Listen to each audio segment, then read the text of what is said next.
Shalom, salam sejahtera bagi kita semua. Good morning student, how are you today? I think all of you are fine. Selamat pagi anak-anak, selamat pagi Bapak Ibu.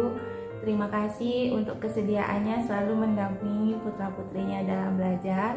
Baiklah, pada pagi hari ini saya menyambut Bapak Ibu dan putra-putrinya untuk memulai pembelajaran tematik muatan bahasa Indonesia. Sebelum kita memulai, marilah kita satu dalam doa sebagai rasa ungkapan syukur kita kepada Tuhan.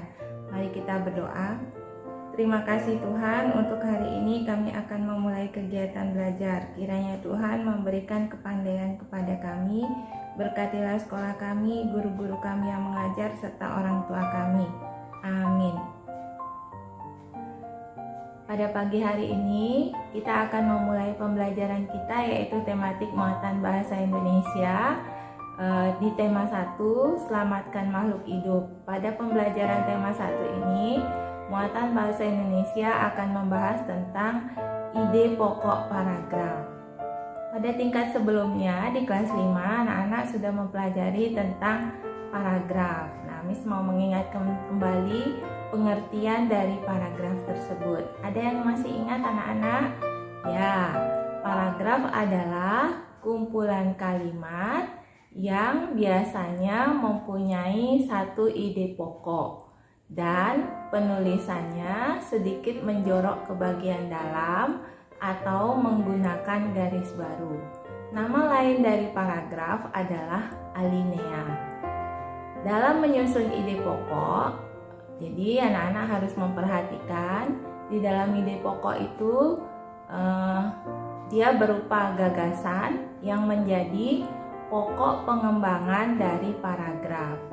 Ide pokok ini terdapat dalam kalimat utama. Jadi saat anak-anak membuat sebuah paragraf, anak-anak harus memperhatikan ide pokok apa yang akan dikembangkan dalam paragraf tersebut. Berdasarkan tujuannya, paragraf dibedakan menjadi 1.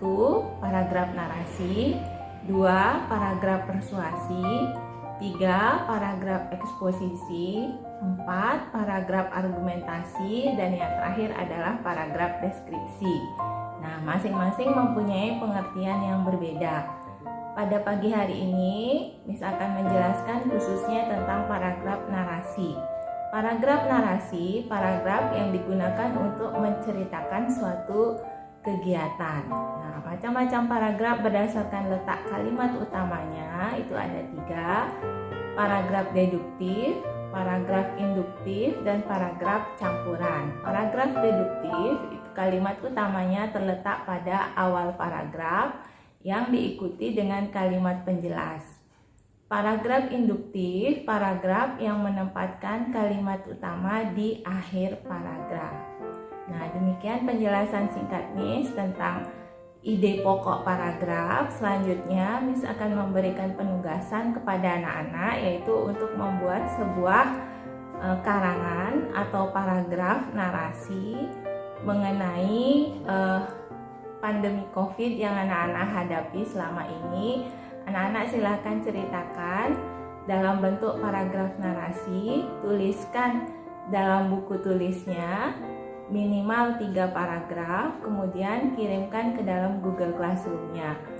Ya, demikian penugasan hari ini. Miss akhiri pembelajaran kita. Sebelumnya Miss akan tutup kembali dalam doa. Mari kita satu dalam doa. Terima kasih Tuhan atas pimpinanmu selama kami belajar hari ini.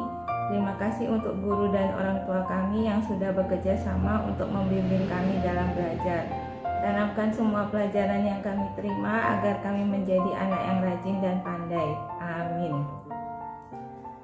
Demikian anak-anak, Miss tetap mengingatkan anak-anak untuk selalu menjaga kebersihan diri, mengikuti protokol kesehatan yang ada 6M sehingga pandemi COVID-19 ini dapat berakhir. Goodbye, see you tomorrow. God bless us. Tuhan memberkati kita semua. Selamat pagi.